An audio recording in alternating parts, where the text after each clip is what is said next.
March 30th, 1996.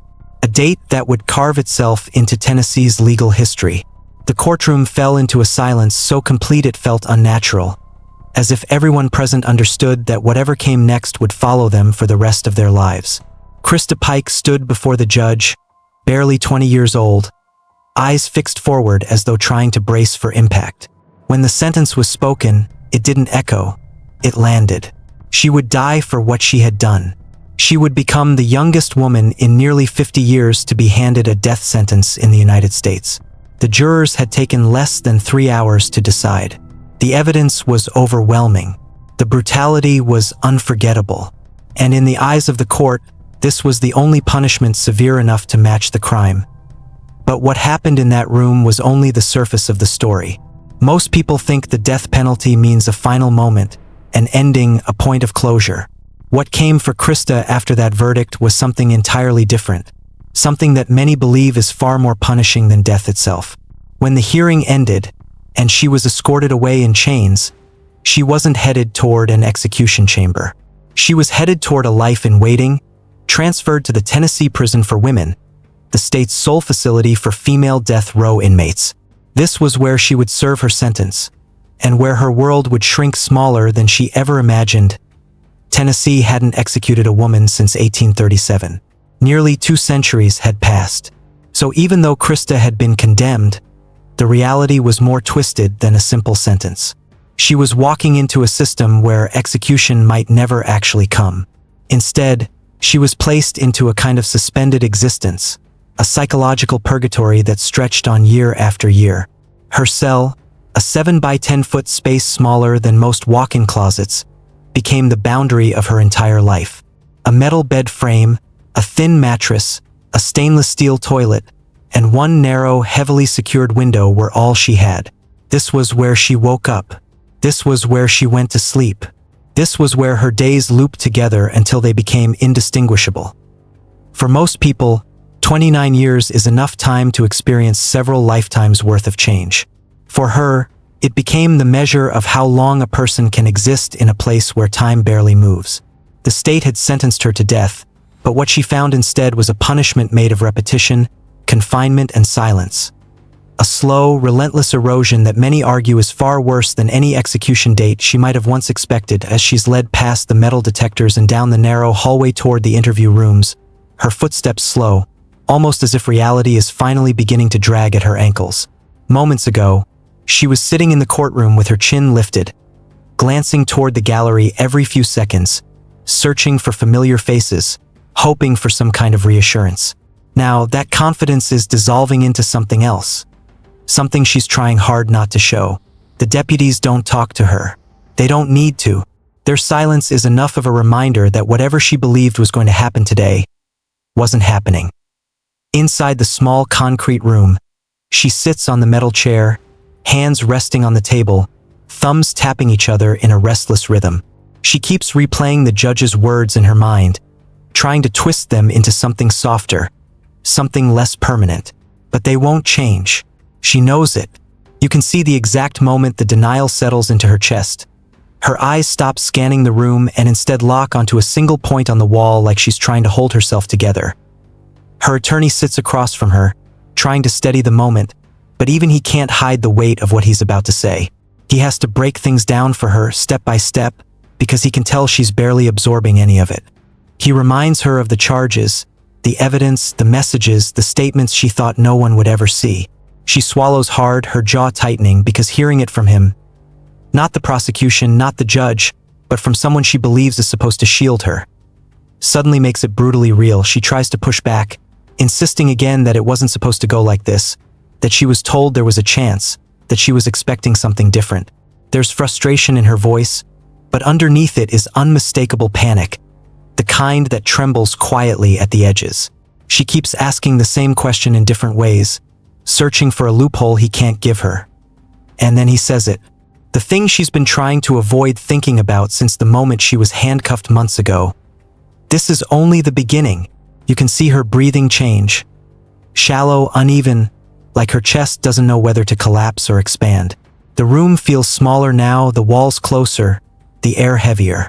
She looks at the door, at the window, at anything that isn't his face, because she knows if she keeps looking at him, she'll break. For the first time today, her composure slips. Not fully, not yet, but enough for the truth to show itself. She isn't walking out. She isn't going home. She isn't getting the quick fix she thought was waiting for her. No smiles. No relief. Just the cold understanding that the life she planned to return to after this hearing is no longer hers to claim. She sits back, eyes glassy, jaw clenched, trying to pretend she's still in control. But deep down, she knows. The moment she walked into that courtroom expecting freedom was the moment her world began to close in. When the deputies returned to escort her back toward holding, she doesn't stand right away. For a few seconds, she stays seated, staring at the table like it's the only solid thing left in her world. Eventually, she pushes herself up, but her movements are different now. No more of that rehearsed confidence. No more of the small, practiced smiles she flashed in the courtroom. This time, she rises like someone who's bracing for impact. The hallway feels colder than before, longer too. She keeps her gaze down, watching the floor tiles drift beneath her feet.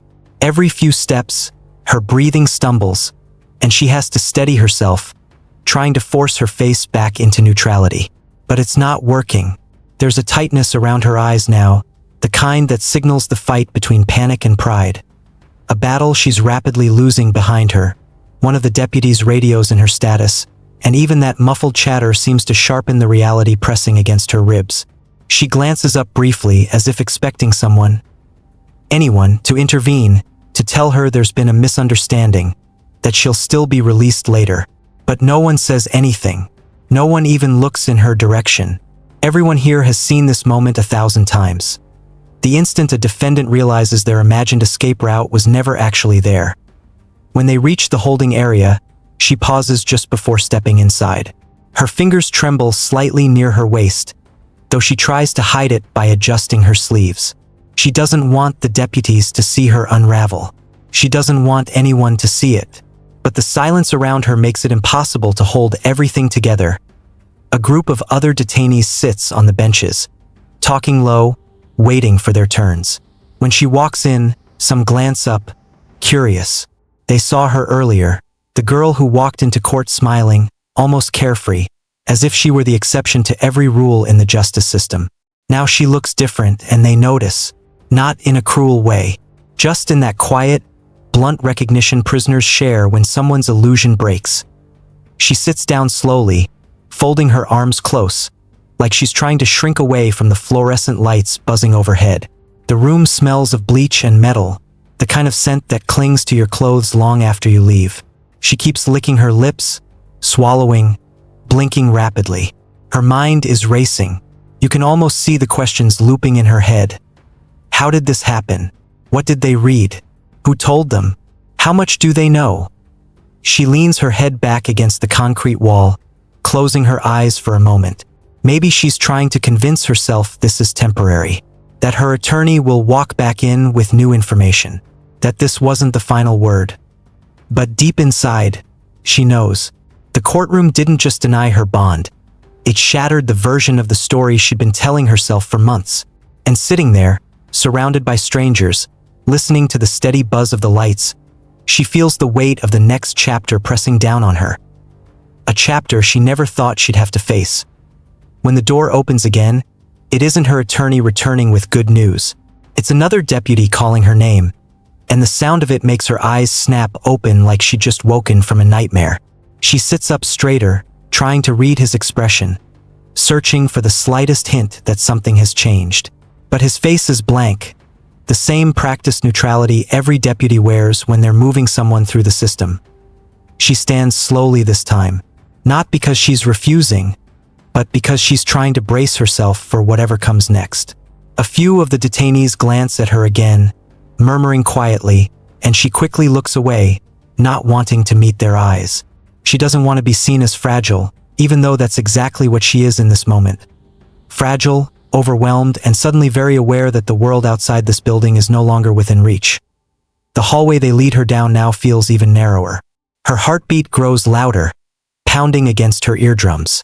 She keeps imagining doors closing behind her, one after another, sealing her fate step by step. The deputy's keys jingle as he walks, and every metallic clink sounds like a countdown. They guide her to a processing area, the place she hoped she'd never see again. The room is harsh, clinical, lined with benches and paperwork and cold silver counters. A camera is mounted on the wall, its lens pointed directly where they tell her to stand. She hesitates, just for a second. Then she steps into position because she knows she has no choice. Flash. The light blinks, capturing the version of her she never wanted. Not the confident girl from this morning. Not the one who thought she'd be stepping outside into the sunlight by now. This version looks lost, exhausted, and hollowed out by the realization that her future no longer belongs to her. Point. One of the officers asks her to confirm basic information, and her voice cracks on the first answer. She tries to clear her throat, but the second answer isn't any steadier. She keeps finding herself pausing mid-sentence, forgetting small details, stammering slightly before catching her breath. She's unraveling in real time, and they all see it, but no one reacts. They're used to this. To them, she's just another case being processed. When they hand her a stack of forms to sign, her hand shakes visibly. She grips the pen tighter, trying to force the tremor to stop, but it only makes it more obvious.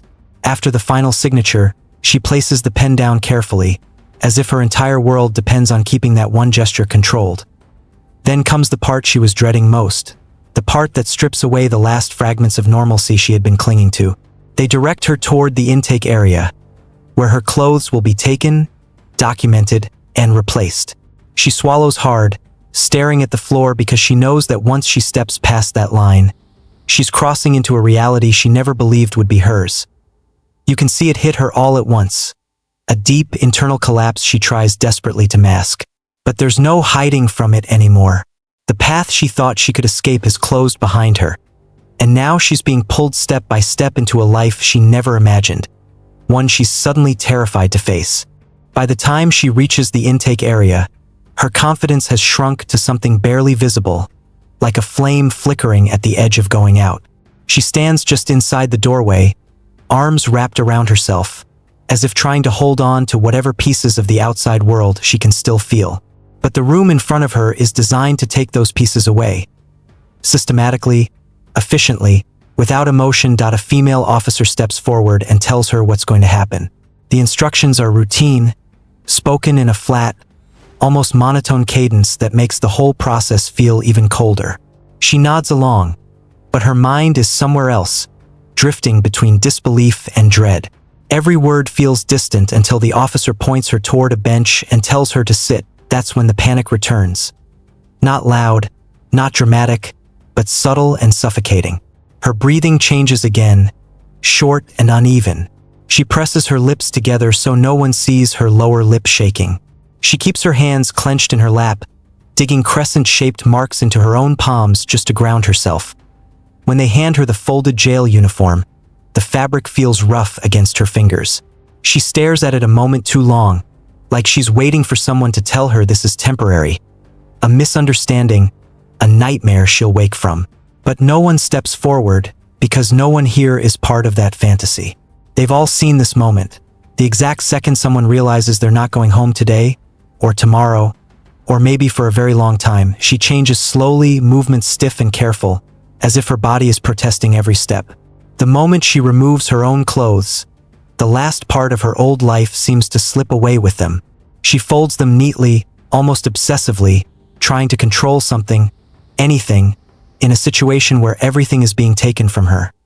When she steps out in the uniform, she doesn't look at herself in the small metal mirror on the wall. She can't. She knows she wouldn't recognize the person staring back. The officer gestures for her to follow. She hesitates again, barely noticeable, but enough to betray the fear swelling inside her. As they move down the corridor, the air grows heavier, the lights harsher. She keeps her eyes locked forward because looking left or right would mean seeing the cells, the bars, the faces of people already living the reality she's about to enter. A door buzzes open. Another closes behind her. Each sound feels like a chapter ending. She tries to hold her shoulders straight, tries not to let the tremor in her hands travel up her arms, but the walk becomes harder with every step. She thought she understood what jail would be like. She thought it would be manageable. She thought she'd be treated differently. But now, with every door that clicks shut, she realizes something that hits her harder than any sentence could. She's not an exception here. She's not special. She's not insulated by who she was on the outside. She's just another inmate, and the walls around her don't care about her age, her background, or the life she once planned. For the first time since the hearing began, tears gather in her eyes. She blinks fast, forcing them back, refusing to let them fall where anyone can see. But she can't hide forever. Not in a place where the walls echo your fears back at you. She's moments away from entering the unit. Moments away from the reality she thought she could avoid. And as she approaches the final door, her steps slow, her breath shakes, and the truth settles over her like a weight she knows she'll carry for a very long time. This is her life now. Once the door closes behind her, the cell becomes her universe. 7 feet by 10 feet. Concrete walls that seem to absorb every sound. A metal bed with a thin mattress that sags in the middle. A small stainless steel sink and toilet. One tiny window, barred and reinforced, that lets in only the barest hint of sunlight. For nearly 30 years, this has been her world. Smaller than most closets, yet vast enough to contain decades of fear, despair, and relentless monotony. Each day begins at the same moment. The lights buzz on at 5:30 a.m., shaking her awake. Guards count heads, ensuring life continues in precise order. Breakfast comes through a slot in the door, lunch follows, and dinner closes out the day. 1 hour of recreation, if she isn't in disciplinary segregation, is the only variation. Walking in circles in a cramped cage under watchful eyes, with nothing to occupy her mind but the knowledge that she is utterly trapped. Choice, freedom, even privacy, all gone. Every decision when to eat, sleep, shower belongs to someone else. Every day is measured, predictable, and mercilessly repetitive. And worst of all, she knows it will never change. She has lived like this for decades, a life measured in small, identical moments. And the mental toll is impossible to overstate. Studies of death row inmates show higher rates of depression, anxiety, and psychological breakdowns than the general prison population. Isolation and the absence of hope slowly warp the mind. Time distorts, thoughts loop endlessly, hallucinations and panic attacks become common. Christa Pike has been living under these conditions for nearly 3 decades, and each day chips away at her psyche. Her story is not only one of confinement but of constant uncertainty. In 2012, she came within 30 days of execution. The date was set. She was told to prepare to die. She said her goodbyes. She confronted her mortality fully, only to have the courts intervene at the last moment. The execution was stayed. Mercy, in this case, is indistinguishable from torture. She knows that any day, any year, the process could begin again. The waiting, the uncertainty, is unending. And yet, this is not solely her suffering. Colleen Slemmer's family continues to grieve a life stolen from them. Every appeal, every delay, every legal motion forces them to relive the trauma. Birthdays, milestones, grandchildren, future moments, all lost to a single violent night. Pike's punishment unfolds alongside decades of ongoing grief for the victims' loved ones, a perpetual shadow of loss and heartbreak. Nearly 30 years later, Christa Pike remains on death row, a symbol of both justice and prolonged torment. Each morning she wakes, each night she endures, each moment of enforced confinement is a reminder of the crime she committed and of the unique cruelty of her punishment. This is not a swift end. This is life drawn out in relentless repetition, uncertainty, and isolation. This is what worse than death looks like. And until her final breath, behind those concrete walls, she will live every single day with the knowledge that the world she once knew is gone, replaced entirely by a cell that measures 7 feet by 10 feet, and decades of suspended life that may never end.